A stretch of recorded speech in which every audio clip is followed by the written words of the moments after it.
Power is an incredibly dangerous and highly volatile substance.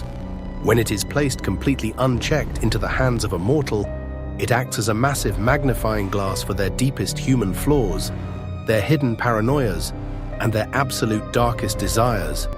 We often look back at the grand sweep of human civilization and focus all of our attention on the brilliant visionaries. We celebrate the master tacticians who forged sprawling empires out of the wilderness and the wise lawgivers who brought order to the chaos. But history casts a very long and deeply disturbing shadow. For every enlightened, philosophical king, there is a terrifying tyrant whose mind completely shattered under the agonizing, crushing weight of the crown. These are the rulers who did not just govern their people with a heavy iron fist. They governed with a terrifying, deeply unpredictable madness. They were men who stared directly into the absolute abyss of total, limitless authority and completely lost their grip on basic reality. They pushed their own sprawling empires to the absolute brink of total annihilation, treating the fragile lives of their subjects as nothing more than cheap, disposable toys in a sick and twisted psychological game. During the age of antiquity, the throne was often seen as a literal divine right. When a supreme leader is believed by his people to be chosen by the heavens, or worse, when he genuinely believes himself to be a living, breathing god, there is absolutely no system of checks and balances. Their most bizarre, unhinged, intrusive thoughts suddenly become the inescapable, brutal law of the land.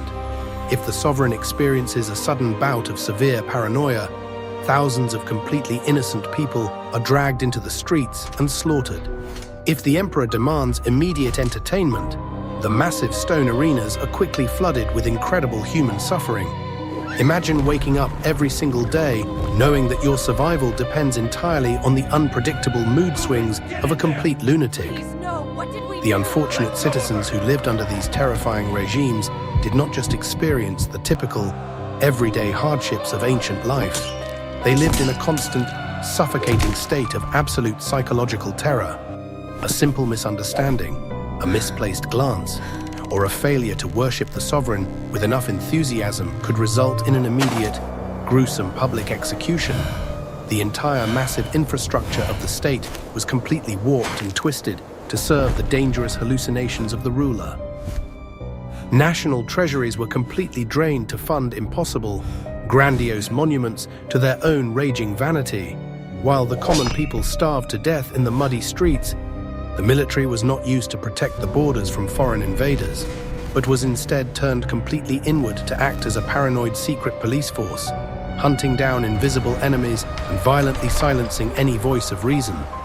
Today, we are going to tear back the heavy, golden curtain of royalty to examine the 7 most insane rulers in the history of the world. We will analyze the horrifying depths of their mental collapse. We are looking at men whose terrifying actions completely defied all human reason and basic logic. This countdown ranks these infamous sovereigns not by their battlefield victories or their political reforms, but by their sheer, erratic cruelty and the lingering, bloody scars they left on the earth. We will witness supposed leaders who issued mind-bending decrees, orchestrated industrial-scale slaughter simply to feed their own insatiable greed, and burned their own magnificent capitals to the ground for a momentary, twisted thrill. In the 1st century, the concept of a stable society was often entirely dependent on the sanity of one single individual. When that sanity inevitably fractures, the entire empire bleeds from the wound. The unbelievable chaos they unleashed was not merely a byproduct of ruthless political ambition. It was the terrifying, undeniable symptom of a severely diseased mind heavily armed with a limitless military force. These are the brutal despots, the complete madmen, and the terrifying architects of absolute chaos. They serve as terrifying, historical reminders that the absolute greatest threat to a thriving civilization often comes from the very person sitting securely on its highest throne. As we begin our dark descent into the twisted minds of the mad, we start with a man whose name has become completely synonymous with the blazing, fiery destruction of the greatest empire on Earth. Part 1. the emperor who burned his own world. The sprawling, marble streets of the Roman Empire were the undisputed center of the civilized world, a breathtaking testament to military brilliance, engineering miracles, and a complex system of republican laws that had stood the test of time. But all of that carefully constructed, magnificent order could be completely dismantled by the sudden, violent whims of a single, deeply disturbed young man. In the year 54, a 17-year-old boy named Nero ascended to the absolute highest seat of power in the world. He was placed on the throne through the ruthless, calculating political machinations of his mother, Agrippina the Younger, who genuinely believed she could control the vast Roman world by pulling the strings behind her teenage son. She was fatally mistaken in her arrogant assumption. For 14 agonizing years, the citizens of Rome were subjected to a reign characterized by extreme, mind-bending excess and deeply terrifying paranoia. Nero had absolutely no interest in the tedious, complicated business of governing an empire, commanding the sprawling legions, or managing the complex Roman economy. Instead, he saw himself as a transcendent, brilliantly gifted artist. He forced the deeply respected senators and the battle-hardened generals of Rome to sit through his agonizingly long, self-indulgent theatrical performances and poetry readings. He demanded absolute silence and rapt attention, turning the very real, life-and-death business of statecraft into a twisted, bizarre vanity project. But his obsession with the arts quickly gave way to a deeply terrifying, inescapable bloodlust. His paranoia was absolute, and his vengeance was incredibly swift. When he grew tired of his mother's overbearing attempts to control his daily life, he simply ordered her brutal assassination. When his own wife became a political inconvenience to his desires, he had her ruthlessly executed without a second thought. The sheer, casual nature of his cruelty sent massive, paralyzing shockwaves through the elite classes of Roman society. Nobody was safe from his sudden, violent mood swings. He spent the empire's vast wealth with reckless, staggering abandon, completely draining the national treasury to fund his personal, hedonistic pleasures and grandiose, impossibly expensive architectural projects. During the hot, dry summer of the year 64, the ultimate catastrophe struck the very heart of the empire. A massive, uncontrollable inferno broke out in the crowded, tightly packed wooden slums circling the Circus Maximus. For 6 terrifying days and 7 completely sleepless nights, the raging fire consumed the city. The intense flames completely destroyed incredibly wealthy districts, ancient, sacred temples, and the sprawling homes of the poor alike. Did you hear what happened? The sky above Rome turned a sickening, apocalyptic shade of orange, entirely choked with heavy, suffocating ash. As the desperate, screaming citizens fled for their lives, a deeply disturbing rumor began to spread rapidly through the burning streets. Many terrified Romans genuinely believed that their own emperor had intentionally ordered the fire to be set. They whispered that Nero was standing on the high balcony of his opulent palace, dressed in his theatrical robes, joyfully playing his lyre and singing an epic poem about the destruction of Troy as his own magnificent capital burned to the ground. In the immediate aftermath of the blaze, the physical evidence against him seemed incredibly damning. Nero immediately seized the massive, freshly cleared tracts of scorched land in the very center of the ruined city. He did not build new housing for the hundreds of thousands of newly homeless, starving citizens. Instead, he began constructing the Domus Aurea, a sprawling, obscenely lavish golden palace dedicated entirely to his own personal glorification. The sheer scale and staggering cost of the palace was an absolute, unforgivable insult to the suffering people of Rome. Sensing the violently dangerous shift in public opinion, Nero desperately needed a convenient scapegoat to deflect the massive, crushing weight of the blame away from his golden palace. He targeted a small, heavily misunderstood, and deeply unpopular religious sect known as the Christians. What followed was a campaign of absolute, stomach-churning terror.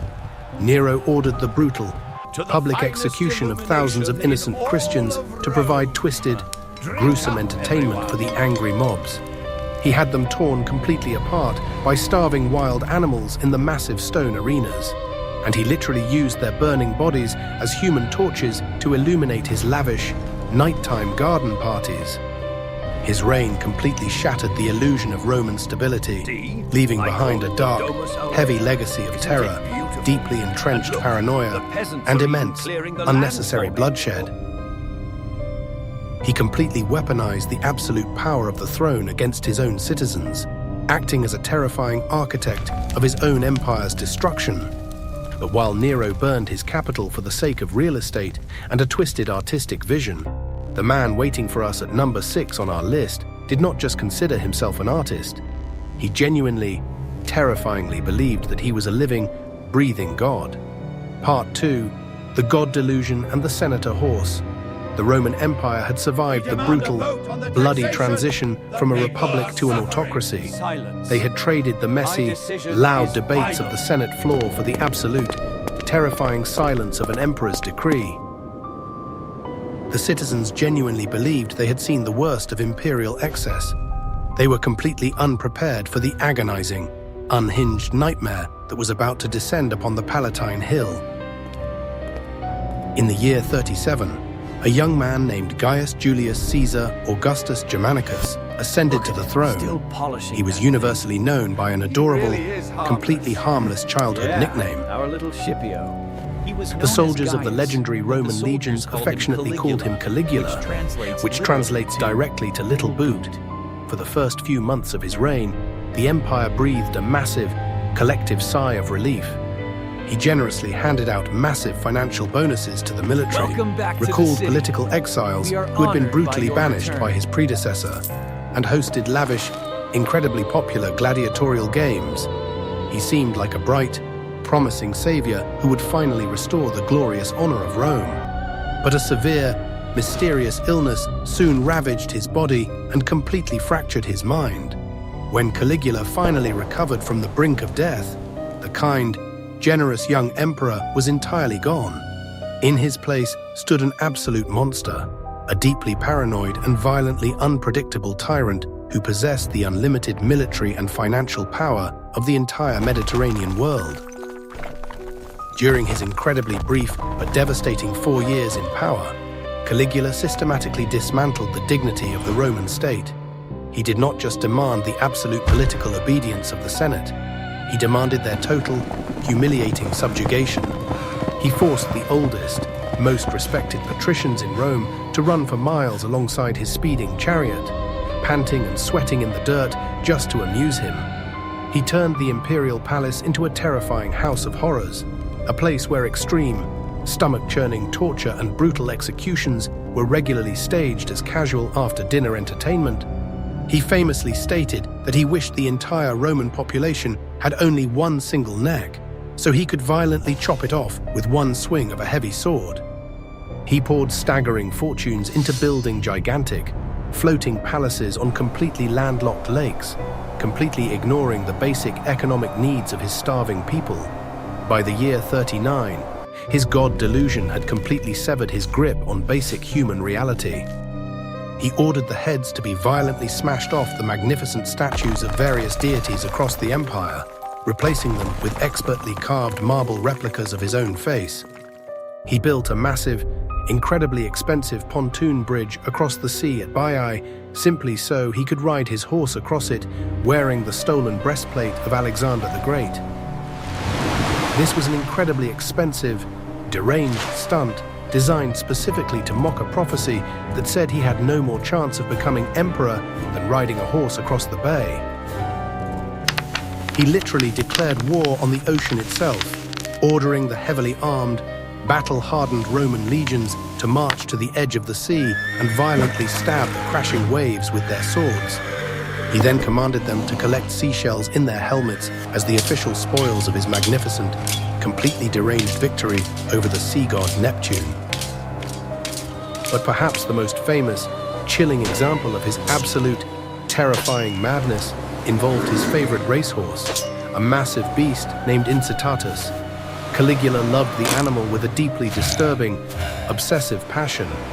He built the horse a lavish marble stall, an ivory manger, and gifted it a heavy collar made entirely of priceless precious stones. He provided the animal with a fully staffed house and a team of terrified human servants to entertain the horse's important political guests. To completely shatter the remaining dignity of the Roman political system, Caligula actively threatened to appoint the horse to the absolute highest elected office in the Republic, the rank of consul. It was a vicious, unhinged statement to the senators, proving that an actual farm animal was just as qualified to govern the mighty Roman Empire as they were. He completely drained the massive, overflowing Roman treasury to fund his bizarre, impossible whims, leaving the empire teetering on the absolute edge of total financial collapse. His paranoia was absolute, and the death toll climbed into the hundreds as he violently purged anyone he vaguely suspected of treason. The sheer, suffocating terror of his unpredictable mood swings eventually became far too much for his own inner circle to bear. The elite Praetorian guards assigned specifically to protect his life finally realized that the only way to survive his madness was to end it. Caligula was brutally assassinated in a dark, underground corridor of his own palace, leaving behind a completely shattered empire and a dark, terrifying legacy of unchecked absolute power.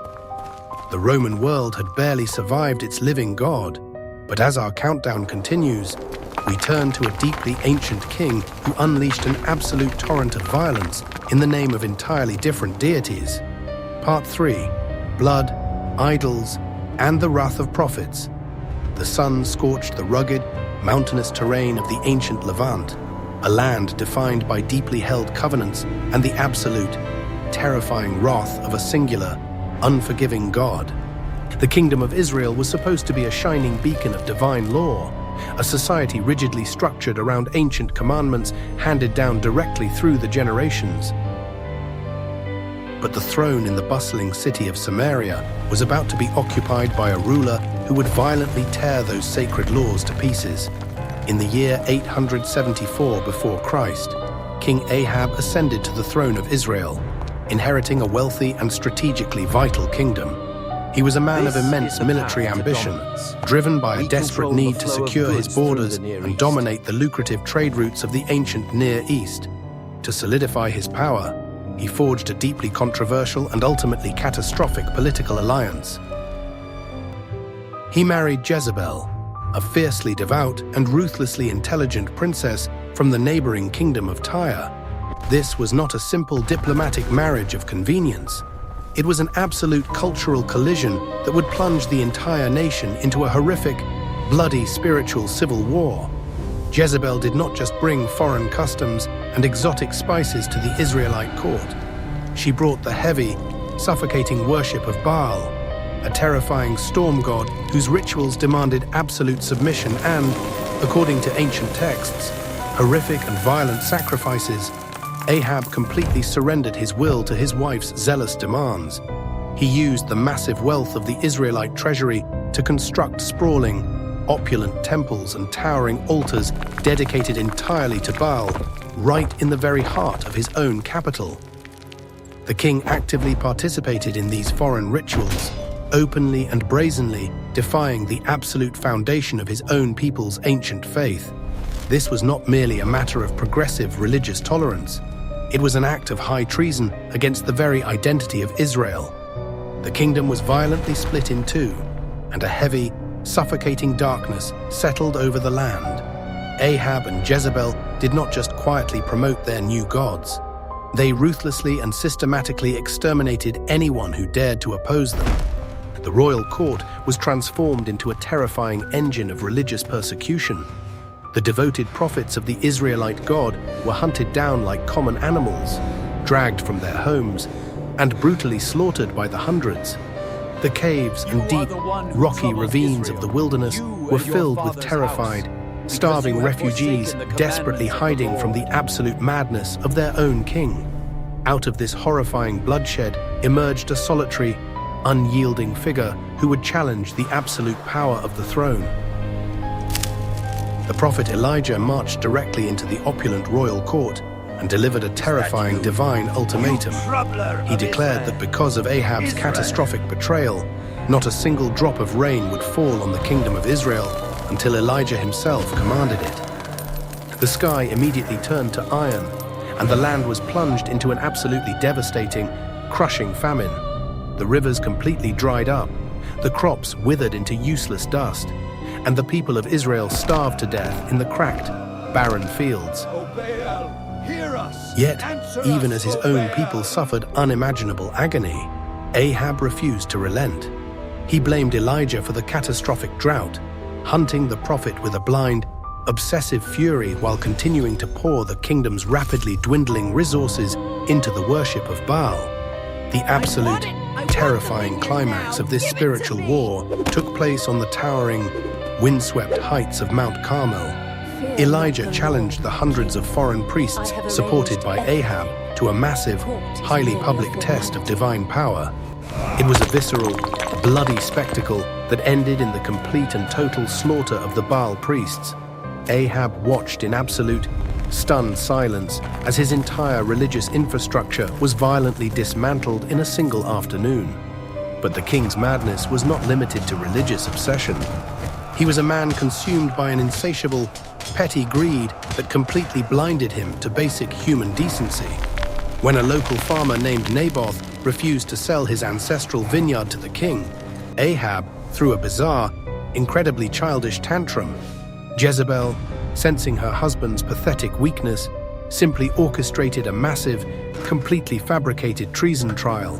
Naboth was dragged outside the city walls and brutally stoned to death, allowing the king to casually stroll into the blood-soaked vineyard and claim it for his own personal garden.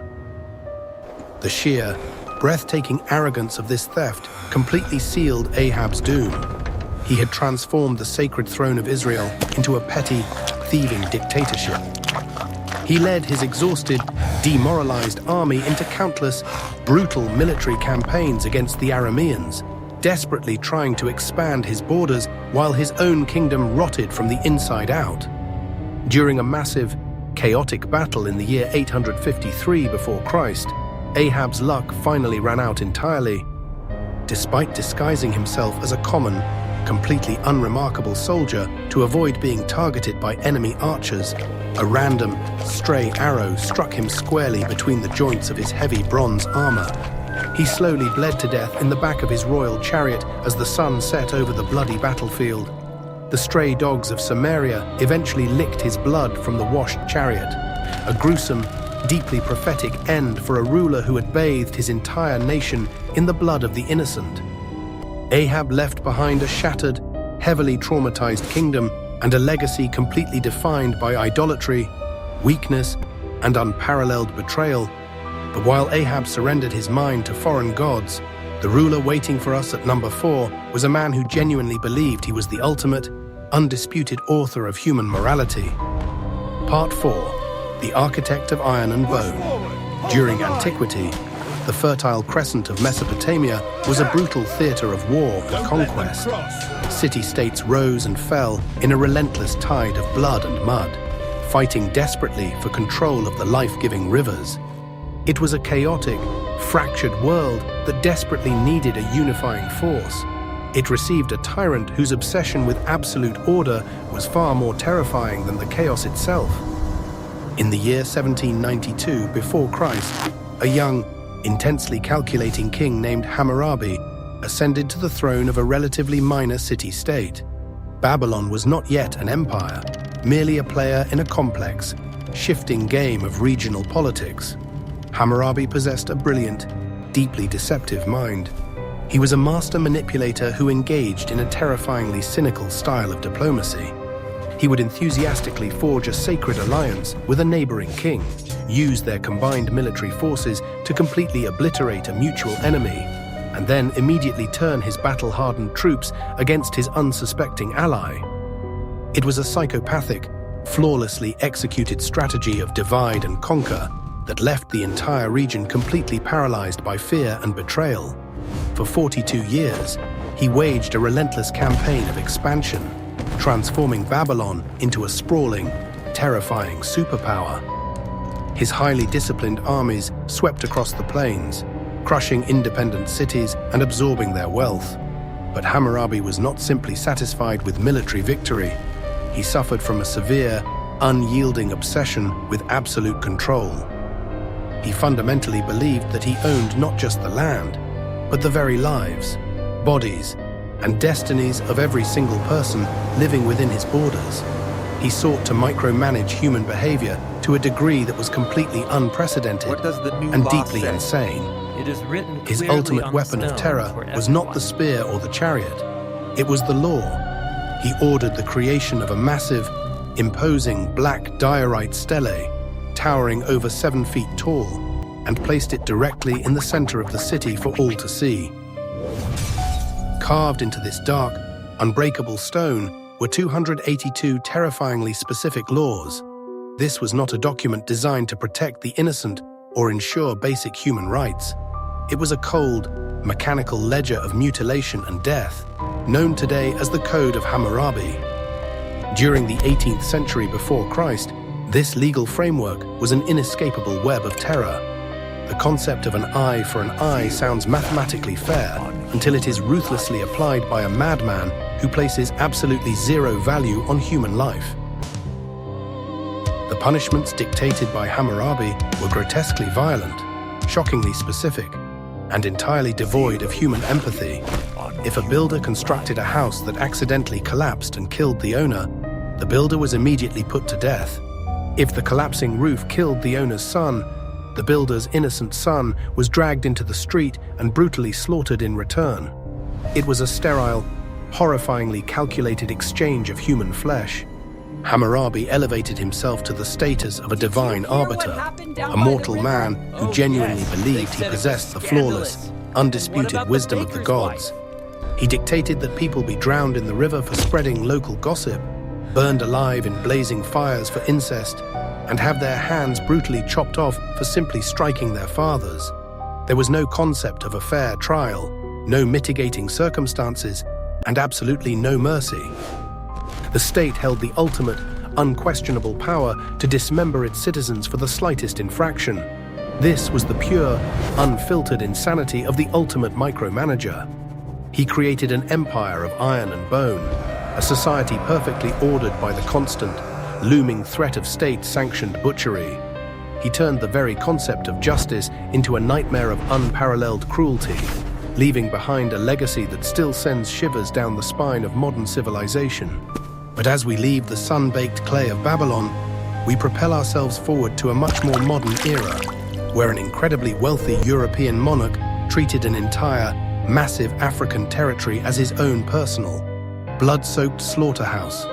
Part 5. The Butcher of the Congo. The grand, gilded halls of European palaces often project an illusion of supreme, civilized dignity. We imagine kings surrounded by brilliant philosophers, signing complex treaties and advancing the cultural enlightenment of their nations. But behind the velvet curtains and the polite, aristocratic smiles, a ravenous, unhinged greed can completely consume a human soul. In the late 19th century, the major European powers were scrambling to violently carve up the African continent. They were racing to plant their flags, eager to extract the staggering, untapped natural wealth hidden beneath the soil. But one monarch did not just want a piece of the pie for his country. He wanted a massive, sprawling empire entirely for himself. King Leopold II of Belgium was a man characterized by a terrifyingly cold, calculating ambition. He brilliantly masked his psychopathic greed under the completely fabricated guise of global philanthropy and Christian charity. He convinced the elite leaders of the Western world that his primary goal was to bring modern civilization and free trade to the unexplored, deeply remote heart of Africa. In the year 1885, he officially secured international recognition for a massive, uncharted territory in Central Africa. He proudly named it the Congo Free State. This was not a traditional colony administered by the Belgian government. It was the absolute, undisputed private property of one single man. Leopold essentially owned a personal landmass that was an astonishing 76 times larger than his entire home country.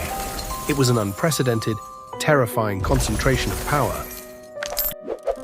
And when a sudden, massive boom in global industry created an insatiable, desperate need for rubber, Leopold realized he was sitting on an unimaginable fortune. The invention of the pneumatic tire for bicycles and the rapid rise of the early automobile created a frantic, worldwide demand. The dense, suffocating jungles of the Congo were absolutely packed with natural rubber vines.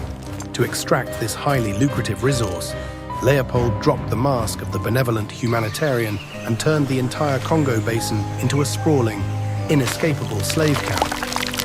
He deployed a ruthless private mercenary army known as the Force Publique to terrorize the indigenous population into absolute submission. The demands placed on the Congolese people were mathematically impossible and violently enforced. Entire villages were held hostage, with women and children chained up in squalid, disease-ridden pens until the men returned from the dangerous jungle with their mandatory rubber quotas. If a village failed to gather enough of the sticky, white sap, the punishment was absolute, stomach-churning horror. The mercenaries were explicitly ordered to violently burn the offending villages completely to the ground and ruthlessly slaughter the inhabitants. But Leopold was a businessman, and he was pathologically obsessed with extreme efficiency. To ensure his soldiers were not wasting their highly expensive, imported bullets on hunting wild animals or fighting personal vendettas, they were required to provide strict, gruesome proof for every single cartridge they fired. They had to return to their commanding officers carrying the severed right hands of their victims.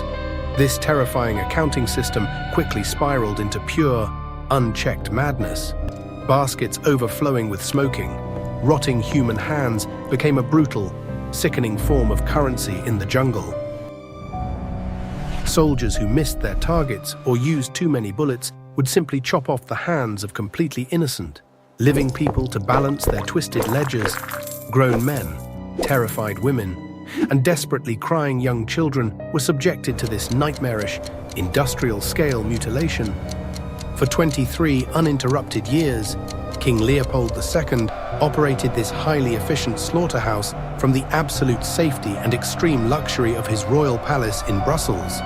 He never once set foot in the Congo.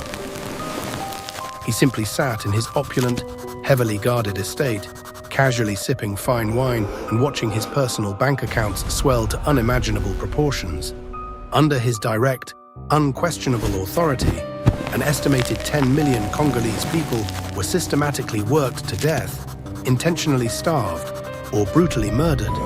It was a silent, invisible genocide of staggering proportions, completely hidden behind a veil of international public relations. By the dawn of the 20th century, the horrific, undeniable truth finally began to leak out through the brave accounts of foreign missionaries and investigative journalists. The global outrage was swift, loud, and absolute. The international community, completely horrified by photographs of the mutilated children, turned their massive political pressure squarely onto the Belgian king. In 1908, the sheer weight of international condemnation finally forced Leopold to surrender his personal grip on the territory to the Belgian government.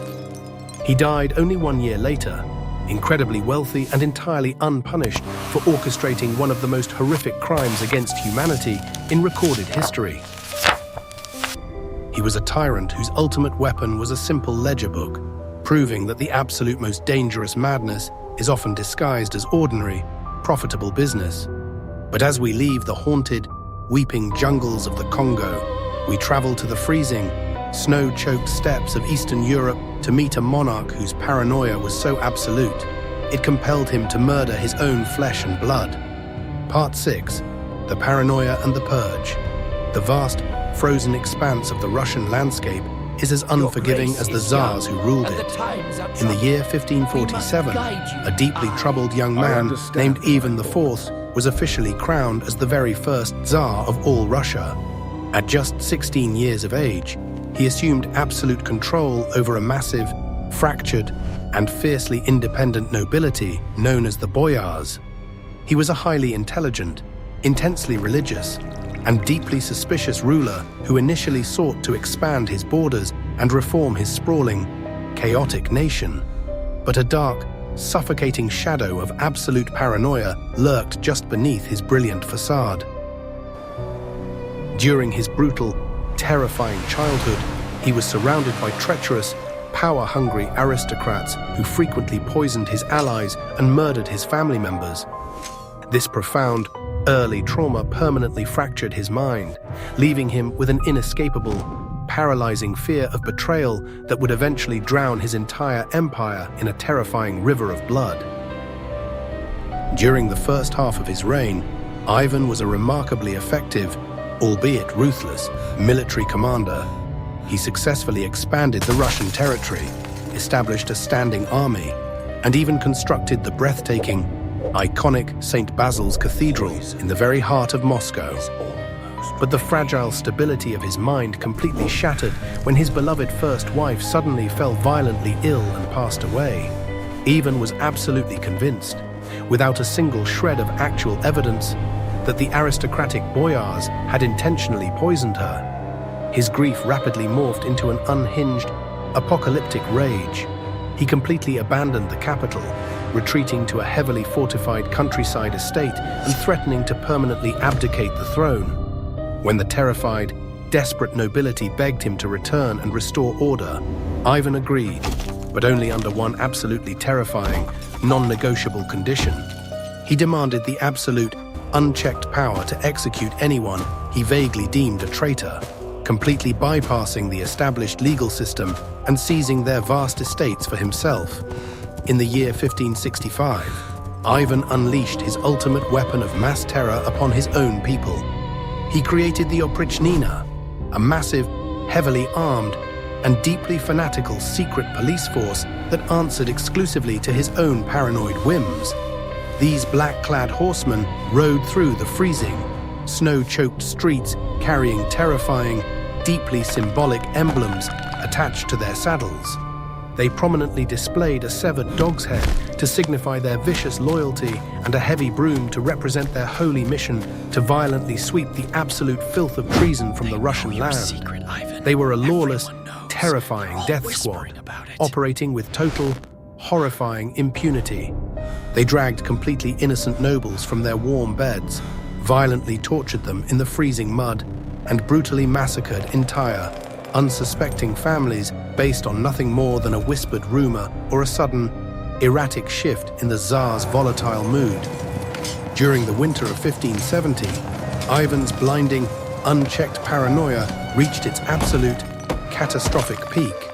He somehow became convinced that the wealthy, thriving northern city of Novgorod was secretly plotting to defect to a rival European power.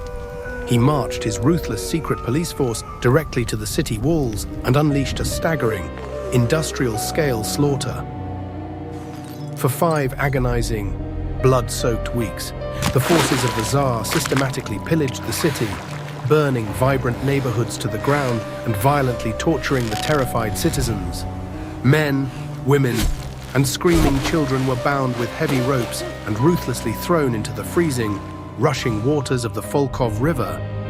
If any desperate victim managed to break the ice and swim to the surface, soldiers waiting in small wooden boats simply pushed them back down with heavy, iron-tipped spears until they drowned in the freezing dark. For 37 agonizing years, Ivan the Terrible ruled Russia with an erratic, stomach-churning blend of religious fervor and psychopathic cruelty. But his most infamous, chilling act of absolute madness was reserved for his own flesh and blood. In a sudden, blinding fit of uncontrollable rage over a petty, completely meaningless domestic dispute, Ivan struck his own beloved son and chosen heir directly in the head with his heavy, iron-pointed royal staff. The young prince suffered a massive, fatal blow. As his son lay dying on the cold floor, the absolute, crushing weight of reality finally pierced the Tsar's broken mind. He threw himself over the bleeding body of his boy, sobbing uncontrollably and screaming in absolute, agonizing despair. He had violently murdered the only person he genuinely trusted, completely obliterating his own royal dynasty in a single, unhinged moment of absolute fury. He was a man who conquered massive, sprawling territories, but he was ultimately completely destroyed by the terrifying, inescapable demons living inside his own mind. But as we leave the frozen, blood-stained halls of the Kremlin, we arrive at our final destination to witness a ruler who walked the exact opposite path, transforming himself from a ruthless, bloodthirsty butcher into one of the greatest peacemakers in human history. Part 7. The River of Blood and the Path of Peace.